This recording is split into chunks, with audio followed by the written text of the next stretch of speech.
This is the Living in Clarity podcast. I'm Coach Ratner. This is Rabbi Ken Spiro. Ken, people are asking all the time, what can they do with the situation going on here in Israel? Right, so that's a great question. I am getting literally on WhatsApp especially. Hundreds of people are messaging me.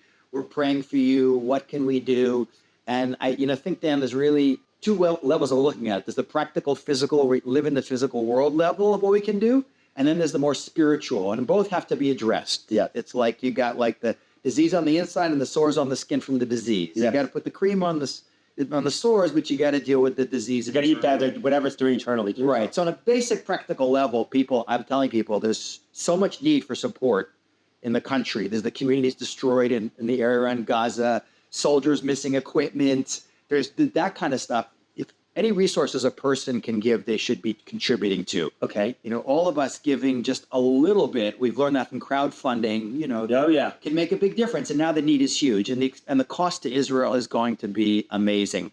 By the way, when it's over, I'm always telling everyone, come to Israel and visit. Well, that's why I tried to actually plan a trip to Israel. That's what you can do. I'm a tour guide. I lost all my business, all my income gone, but I'm thinking, people are saying, a guy wrote me, I'm canceling my trip. I'm not going to come for years. I said, you're basically a coward.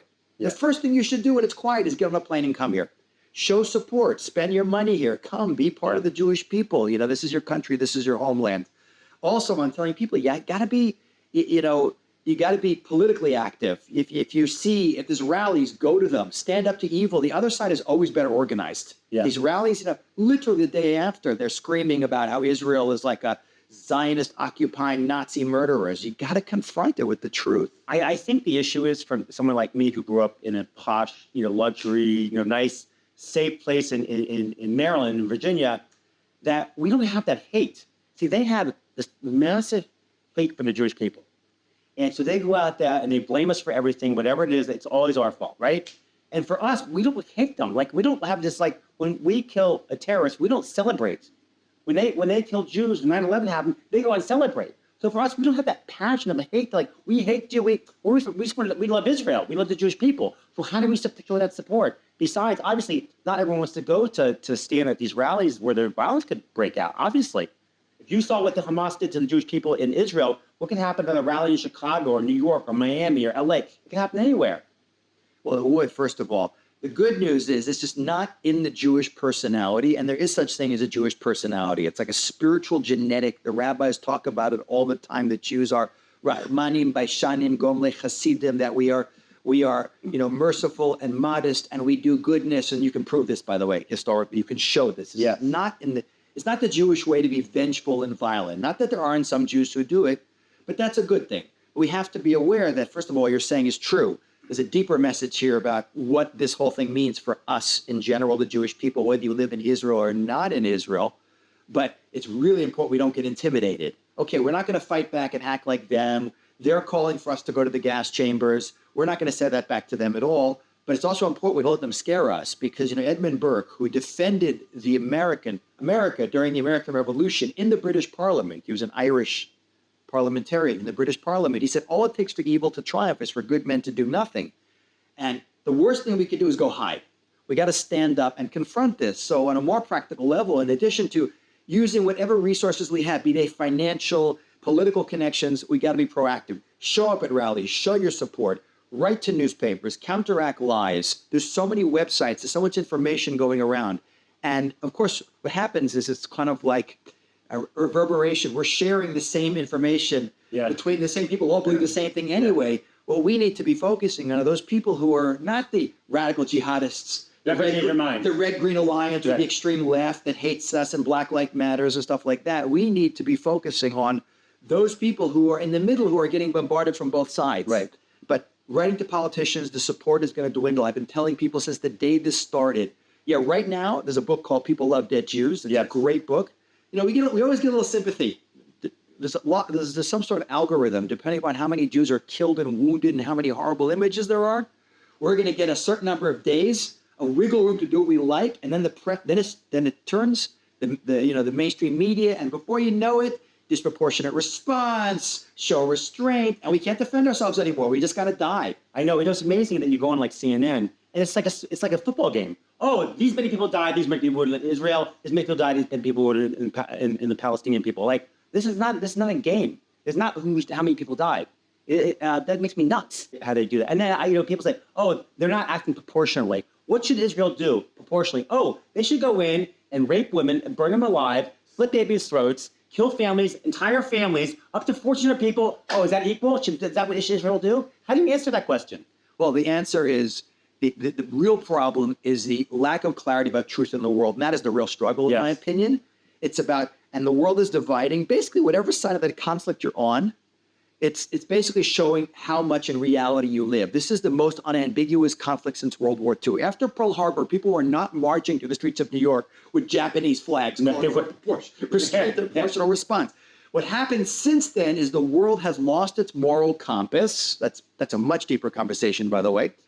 And people, how do I know it's true or not? It's not so hard to figure out what's true here or not. If a person is dedicated to living in reality and wants to know the truth, you can wade through the propaganda floating around and come to a pretty clear historical and ideological understanding of what good is and what evil is. Yes. And the Jewish Israel behaves with war restraint. This is the only people don't even begin to appreciate what it's like to live in this country, which is this little normal, right in the middle of a war. You look out my window, people are outside. I mean, a lot of empty streets and stuff. But we're surrounded by a bunch of countries that are openly calling for our destruction, which is a violation of they should be thrown out of the UN, by the way. Yes, I don't like to do that.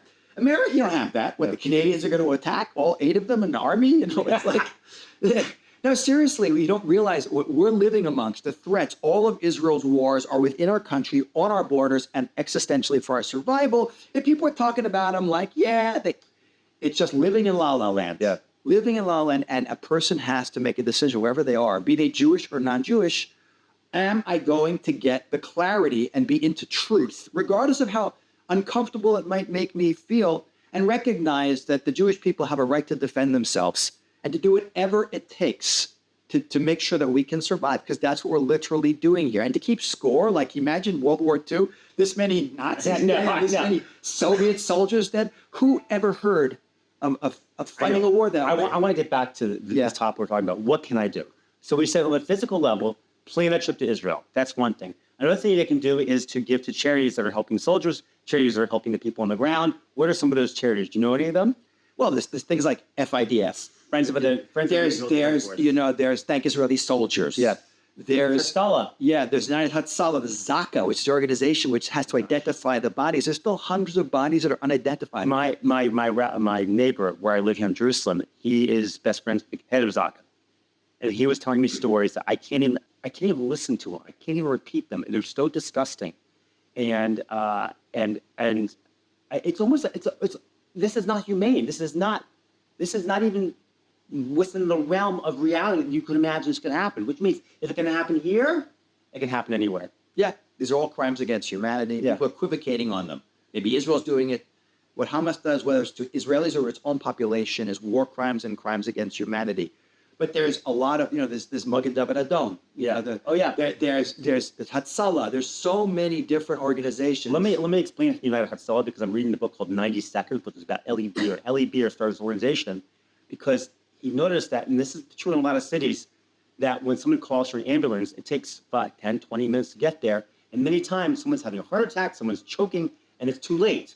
But there's so many people that are within a block or the same building that have actually saved someone's life. So that's how I started Hatzalah. These are people who live in the community, who have beepers, and who are EMTs or doctors, and they can save people's lives. They might not be the top doctors there, but they can save someone's life in a minute. And the book's called 90 Seconds because his goal was to have someone on the scene in 90 seconds. And it's now become a reality in many countries, many cities around the world. New York's got it, Miami's got it, Baltimore's got it, Chicago has it. I don't know if LA has it. I'm sure they do. Hatzalah, it is here in Jerusalem. And that is a great organization because they save people's lives. Right. So there's plenty of stuff like that. And also what's really, really important is to keep the political pressure up. Because like a country like America's support for Israel is critical on a strategic level. And you can see people are all, the political right in America tends to be more unambiguous about their support for Israel. There's a lot of people vacillating in the center of the Democratic Party. It's divided 100%. It's not me making this up. You can see it on the percentages of people who support and don't support. You got to write your congressman, write the White House. It's so critical. And America plays such a key role in the world. Their ability to block Security Council resolutions. And America is the one great superpower that spends more on its defense budget than the next 10 countries in the world combined. So this is critical. You know, God runs the world, but we got to act in the physical world and do whatever we can do. And people shouldn't rest. We should never become complacent. We should always be brazenly out there, proud of how Israel is behaving, connected to the Jewish people, and as proactive as possible in every way we can be. Okay, that's on a physical level. What can we do if we're not living in Israel and what we do on a spiritual, on a deeper level? What can we do spiritually? Right. So I always tell people about where the rabbi hat and the historian hat, and it's a fundamental belief in Judaism. There's a God who runs the world, and everything that happens in the physical world, for good or for bad, is somehow related on a metaphysical level to our relationship with God. And when bad things happen, this is a fundamental, important point to understand in Jewish worldview, hashkapa, as we call it. Bad things happening to us are always, on some level, a manifestation of us not keeping our side of the bargain. That's right. And how we're dealing with each other.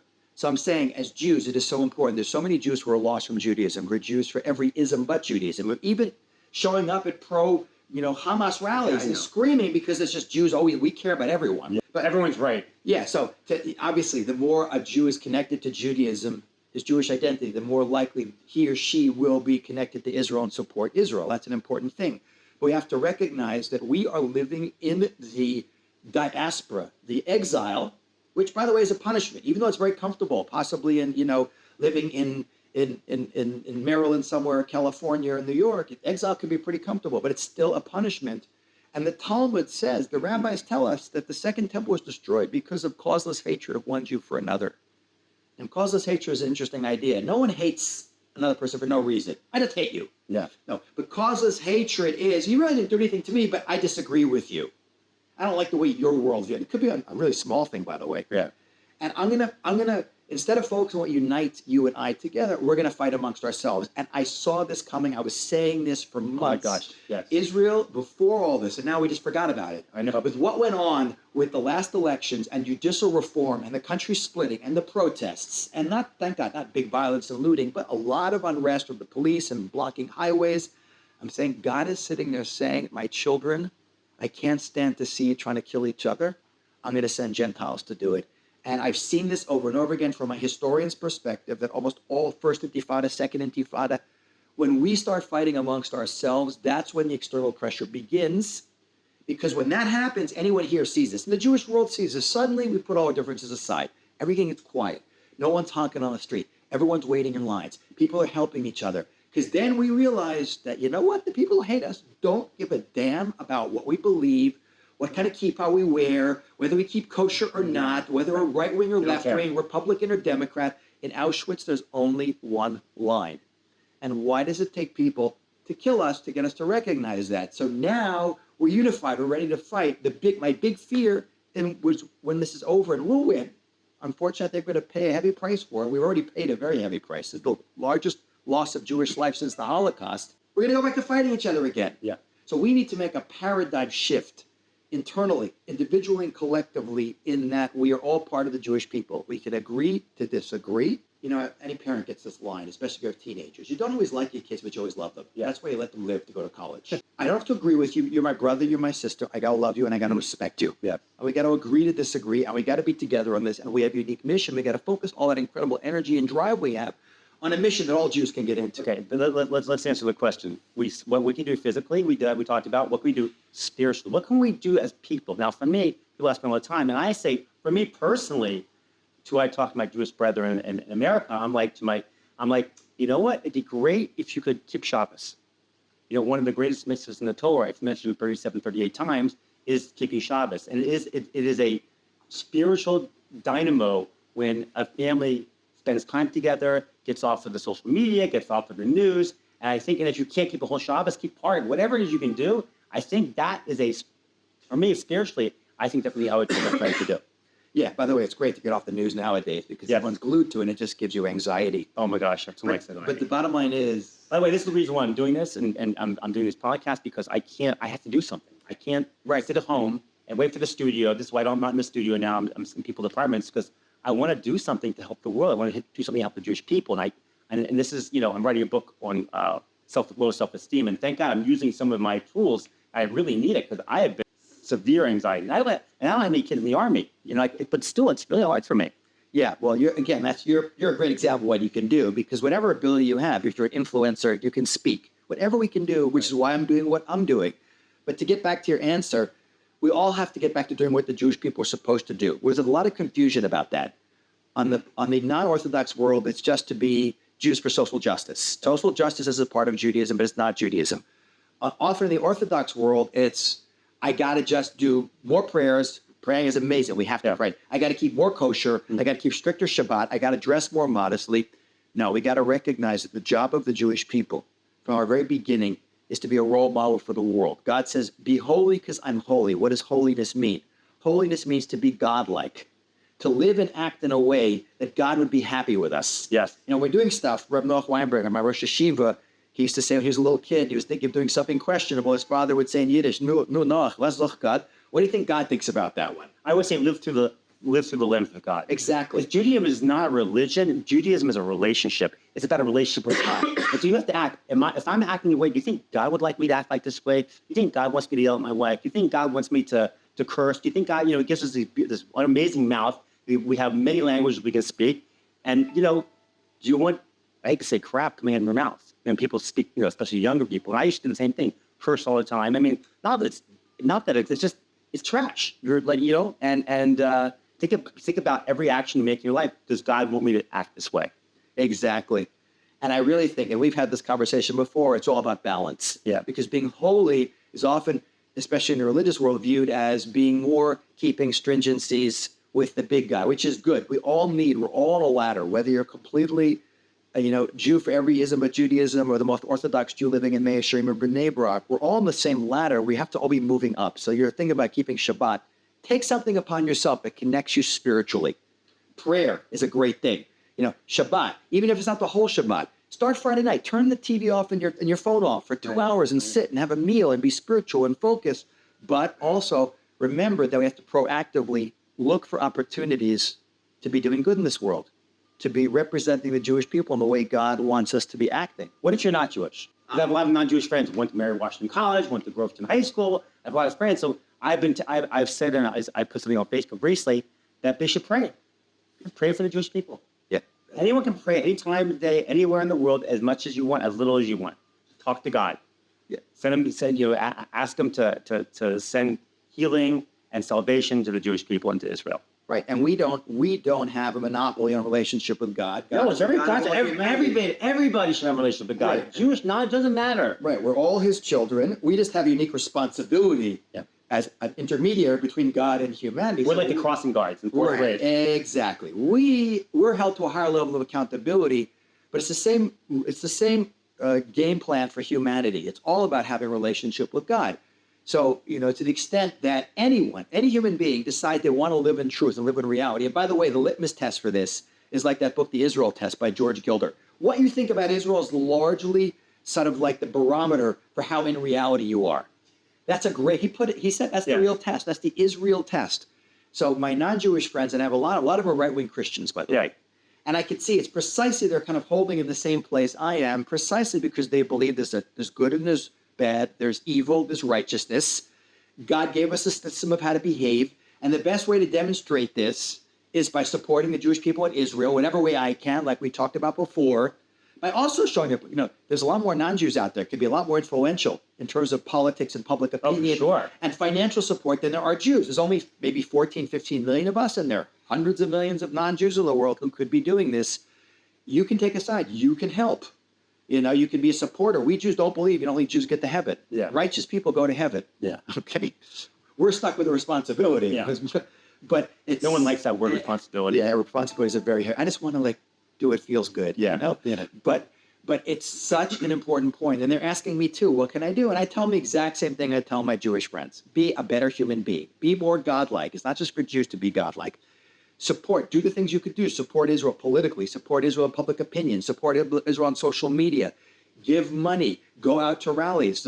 I'm telling you, that is the real tide that has to be turned because the world is dividing and now people are picking sides. Am I going to be on the side of truth and reality and absolute values and goodness and godliness? Or am I going to be on the side of, falsehood, basically illusion, and ultimately that even though a lot of these people are not evil, it leads to evil. Moral relativism and lack of clarity will lead to Auschwitz. That's what happens. That's what the world used to be like before we brought the idea of one God and absolute morality into the world.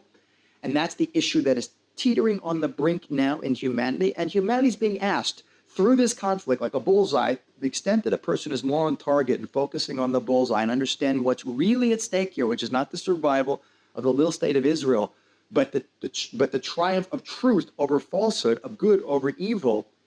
That is the real struggle here. And people have to take sides. That's 100% what's going on. And that's where the non-Jewish world needs to decide what side they're on. All right, thank you, Ken. That was amazing. I really appreciate you coming on. I know it's a very hard time. It's very hard to talk about, but we have to get the message out there that you can do something. And those two things, one is physical, give to these organizations we mentioned. And number two is spiritual. If you're Jewish, not Jewish. If you're Jewish, you obviously pray and you keep our Shabbat and you send blessings to the Jewish people. And if you're not Jewish, you just pray. Pray to God and become a better person, be a moral person, and try to change the world because it's your job to change the world, not let the world change you. Thank you very much. This is the Living Clarity Podcast.